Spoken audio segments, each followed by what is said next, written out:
In today's video, I'm going to teach you how to allow Firewall on Valorant, the popular game from Riot Games. Whether you're troubleshooting connection issues or setting up your new system, understanding how to adjust firewall settings is crucial to ensure a seamless gaming experience. Let's get started. First, ensure that you have administrative access to your computer.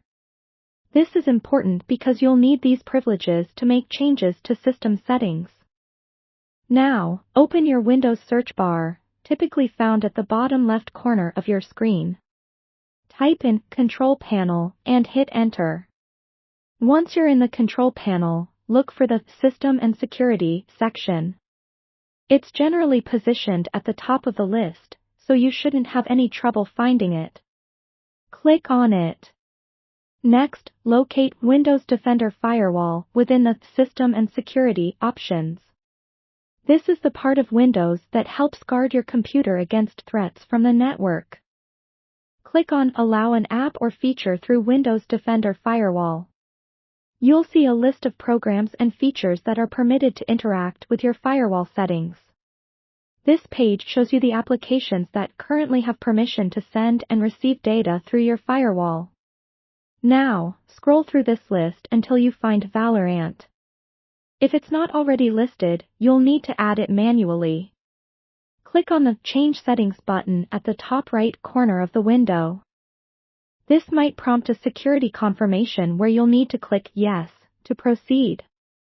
After clicking Change Settings, select Allow another app at the bottom of the window.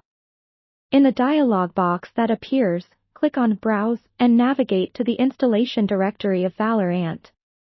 This is typically found under C, Riot Games Valorant, or wherever you've chosen to install the game.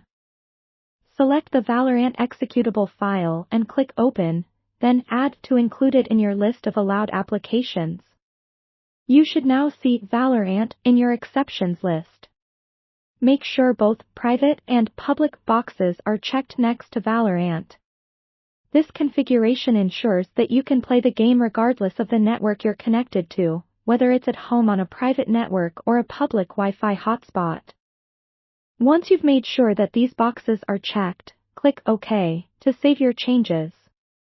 This step is essential as it finalizes the settings adjustments, allowing Valorant full permission through the Windows Defender Firewall. Remember, sometimes firewall settings might revert to default or require reauthorization after game updates, so you may need to revisit these steps from time to time.